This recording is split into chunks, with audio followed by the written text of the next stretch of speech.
नमस्कार, मी प्रणिता बोरसे. आपण पाहत आहात TV9 मराठी आणि बुलेटिन मध्ये पाहूयात महाफास्ट 50 बातम्या. पैशांचे ट्रक पुण्यात आलेत. देवेंद्र फडणवीस आज वाटप करतील. महाविकास आघाडीचे उमेदवार रवींद्र धंगेकरांचा देवेंद्र फडणवीसांवर आरोप. राज्यातील लोकसभा निवडणुकीच्या चौथ्या टप्प्यातील प्रचार तोफा आज थंडावणार. एकूण 11 लोकसभा मतदारसंघातील उमेदवारांची प्रतिष्ठा पणाला. 13 मे रोजी पार पडणार मतदान. निवडणूक आयोगाच्या शिवसेनेच्या निकालानंतर मोदी सुप्रीम कोर्टावर दबाव आणतायत. उद्धव ठाकरेंचा गंभीर आरोप. काँग्रेस आणि उद्धव ठाकरेंच्या शिवसेनेला मतदान करण्यासाठी मशिदींमधून फतवे. त्यामुळे सर्व हिंदूंनो, महायुतीला मतदान करा हा माझा फतवा. राज ठाकरेंचा पुण्यातल्या सभेतून फतव्यांवर आरोप. अजित पवारांनी कधीही जातीपातीचं राजकारण केलं नाही. शरद पवारांवर हल्लाबोल करताना राज ठाकरेंकडून अजितदादांची पाठराखण. लंके तू किस झाड की पत्ती, माझ्या नादी लागू नकोस. जे माझ्या नादी लागले त्यांचा पुरता बंदोबस्त केलाय. अजित पवारांचा निलेश लंकेंवर हल्लाबोल. लंकेंना दमदाटी करणाऱ्यांनी घरात दमदाटी करावी. लंकेंना दमदाटी केली तर सुप्रिया सुळे ढाल बनून उभी राहील. सुप्रिया सुळेंचा अजित पवारांना इशारा. मी कधी गुंडगिरी केली, निलेश लंकेंचा सवाल. मी ज्यांना नडायचं त्यांना नडतो. अजित पवारांच्या टीकेनंतर लंकेंचं प्रत्युत्तर. आमचे पक्ष फोडले तरी मोदी आता डोळे मारतात. डोळा मारला तरी जाणार नाही. महाराष्ट्र लुटू देणार नाही. मोदींच्या ऑफरवर उद्धव ठाकरेंचा हल्लाबोल. मोदींकडून कुठलीही ऑफर नाही. पवारांनी दादांसोबत आणि ठाकरेंनी शिंदेंसोबत यावं असा सल्ला. फडणवीसांचं स्पष्टीकरण. काँग्रेसच्या नेत्या प्रियंका गांधींचा आज महाराष्ट्र दौरा. नंदुरबारमध्ये महाविकास आघाडीचे उमेदवार गोवाल पाडवी यांच्या प्रचारासाठी नंदुरबारमध्ये जाहीर सभा. आज नंदुरबारमध्ये प्रियंका गांधींच्या जाहीर सभेचं आयोजन. शहरात काँग्रेस आणि महाविकास आघाडीकडून ठिकठिकाणी बॅनरबाजी. मुख्यमंत्री एकनाथ शिंदेंच्या उपस्थितीत आज पिंपरीत रोड शो. पुण्यात महायुतीचे उमेदवार मुरलीधर मोहोळ यांच्या प्रचारासाठी 10 वाजता रोड शोचं आयोजन. उद्धव ठाकरे आज पालघर लोकसभा मतदारसंघाच्या दौऱ्यावर. पालघरमधील विविध शिष्टमंडळ आणि वाढवण बंदर विरोधी संघटनांच्या भेटी घेणार आहेत. सकाळी 11 वाजता जलदेवी रिसॉर्ट येथे ठाकरेंचं आगमन होणार. पुण्याच्या हडपसर येथे आज अमोल कोल्हेंच्या प्रचारासाठी सकाळी 9:30 वाजता सभा. कोल्हेंच्या प्रचारासाठी शरद पवार, आदित्य ठाकरे, सचिन अहिर यांची सभा. शिवाजीराव आढळराव यांच्या प्रचारासाठी आज अजित पवारांची खेडमध्ये सभा. दुपारी 3 ते 5 वाजेपर्यंत सांगता सभेचं आयोजन. अमित ठाकरेंचा आज नाशिकमध्ये निर्धार मेळावा. हेमंत गोडसे, भारती पवारांच्या प्रचारासाठी अमित ठाकरेंचा मेळावा. नाशिकमध्ये आज मनसे विद्यार्थी सेनेचा हा मेळावा. शिंदेंनी परवानगी दिली तर राजापूर विधानसभेची निवडणूक लढवणार. किरण सामंत राजापूर विधानसभा निवडणूक लढवण्यास इच्छुक.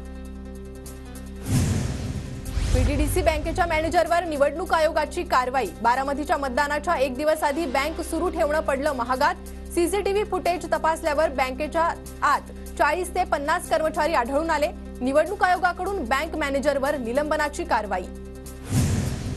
कांदा निर्यात बंदी उठवल्यानंतरही कांद्याचे दर घसरलेलेच. सुरळीत कांदा निर्यात होत असल्याचा व्यापाऱ्यांचा आरोप. तर सध्या कांद्याचे दर प्रति किलो 15 ते 20 रुपये.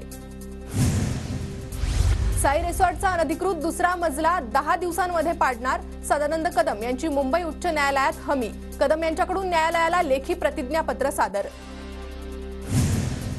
लोकसभा निवडणुकीच्या पार्श्वभूमीवर पोलीस महासंचालक रश्मी शुक्ला यांच्याकडून पुण्यात बंदोबस्ताचा आढावा. बंदोबस्ताच्या अनुषंगानं पोलीस आयुक्तालयात बैठकीचं आयोजन.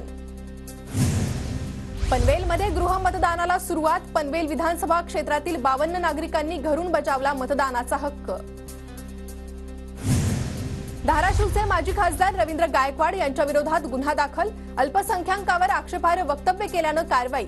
धार्मिक भावना दुखावल्याचा गायकवाडांवर आरोप. रत्नागिरीत सिंधुदुर्गात महिला मतदारांचं प्रमाण अधिक. मात्र तरीही ऐन मतदानावेळी महिला मतदारांची आकडेवारी घटली. नंदुरबारमध्ये लोकसभेसाठी 13 मे रोजी मतदान. 2च दिवस शिल्लक असल्याने उद्या मतदान यंत्रणांचं वाटप होणार. कोकण किनारपट्टीसह राज्यभरात अवकाळी पावसाचा जोर वाढणार. हवामान खात्याचा अंदाज.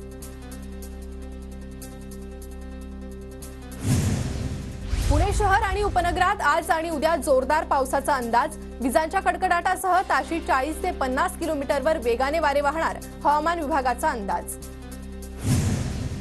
नाशिक आणि वाशिम मध्ये अवकाळी पावसाची हजेरी। उन्हाळी मूग, भुईमूग, ज्वारी पिकांना मोठा फटका, शेतकऱ्यांची चिंता वाढली। सांगलीच्या वाळवा तालुक्यात वादळी वाऱ्यासह गारपिटीचा पाऊस। येतवडे खुर्दमध्ये 2 घरांवर झाड कोसळून नुकसान।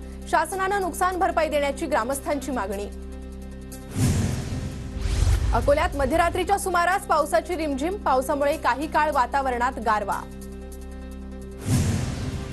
परभणीच्या मानवतमध्ये वादळी वाऱ्यासह हलक्या पावसाची हजेरी। अचानक आलेल्या पावसाने नागरिकांची उडाली तारांबळ। पुण्याच्या भोरमध्ये सलग दुसऱ्या दिवशी वादळी वाऱ्यासह पावसाची हजेरी। चिखलगाव मार्गावर कर्णावड गावच्या हद्दीत 2 झाडं मुख्य मार्गावर कोसळल्याने काही काळ वाहतूक ठप्प। वाशिमच्या पिंगलाक्षी देवी तलावातील गाळ उपसण्याचं काम समता फाउंडेशनकडून सुरू।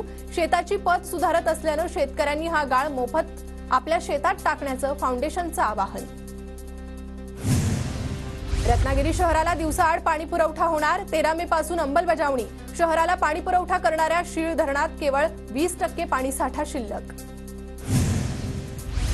उन्हाची तीव्रता वाढल्याने पुणे शहरात पाण्याच्या टँकरची संख्या वाढली। पाणी पुरवठा कमी पडत असल्याने 4 ते 5% टँकरच्या मागणीत वाढ। शहरात टँकरची संख्या जवळपास 7960 वर। राज्यात वाढत्या तापमानामुळे उष्माघाताच्या रुग्णांच्या संख्येत वाढ। नाशिक, बुलढाणा, जालना आणि धुळे या जिल्ह्यांमध्ये सर्वाधिक रुग्णांची नोंद। एनटीपीसी राज्यात green energy hybrid energy park उभारणार। पार्कमध्ये 10,000 मेगावॉट क्षमतेचे एकत्रित सौर आणि पवन ऊर्जा प्रकल्पांचा समावेश राहणार। कर न भरणाऱ्या थकबाकीदारांना महापालिकेची नोटीस। जप्त वस्तूंच्या लिलावाच्या प्रक्रियेस वेग द्यावा। महानगरपालिका आयुक्त भूषण गगराणी यांचे आदेश। बीडीडी चाळ पुनर्विकासांतर्गत हक्काच्या घराची हमी देण्यासाठी म्हाडाच्या मुंबई मंडळाकडून सोडत काढण्याचा निर्णय। रहिवाशांच्या अनुपस्थितीमुळे सोडत रद्द। आता 14 मे रोजी ही सोडत काढण्यात येणार। मुंबईत उद्या रेल्वेच्या 3ही मार्गावर मेगा ब्लॉक। माटुंगा ते मुलुंड, कुर्ला ते वाशी आणि सांताक्रूज ते गोरेगाव दरम्यान अभियांत्रिकी आणि देखभालीची कामं पूर्ण करण्यासाठी ब्लॉक असणार। 20% विमान प्रवास महागला। एअर इंडिया एक्सप्रेस कंपनीची विमानसेवा कोलमडल्यानंतर प्रवाशांना फटका। पुण्यात अक्षय तृतीयेच्या शुभ मुहूर्तावर 7800 वाहनांची नोंदणी। इलेक्ट्रिक वाहनांकडेही पुणेकरांचा ओढ वाढला। लोकसभा निवडणुकीच्या पार्श्वभूमीवर मुंबईतील प्रतिबंधात्मक कारवाईत प्रचंड वेग। पोलिसांकडून 9593 कारवाया। नागपुरात मोठ्या भूकंपाची शक्यता नसल्याचा भारतीय भूवैज्ञानिक सर्वेक्षणाचा दावा, तर लहान भूकंपाची मात्र शक्यता नाकारता येत नसल्याचंही स्पष्टीकरण। रत्नागिरीतील गणपतीपुळेसह इतर पर्यटन स्थळांवर सध्या शुकशुकाट। लोकसभा निवडणूक आणि वाढत्या तापमानामुळे पर्यटकांची संख्या घटली। रत्नागिरी सिंधुदुर्गात विजेच्या दरडोई वापरात वाढ। दोन्ही जिल्ह्यात वीज जोडण्याही वाढल्या, तर कृषी आणि व्यापारी वीज जोडणीत मात्र घट।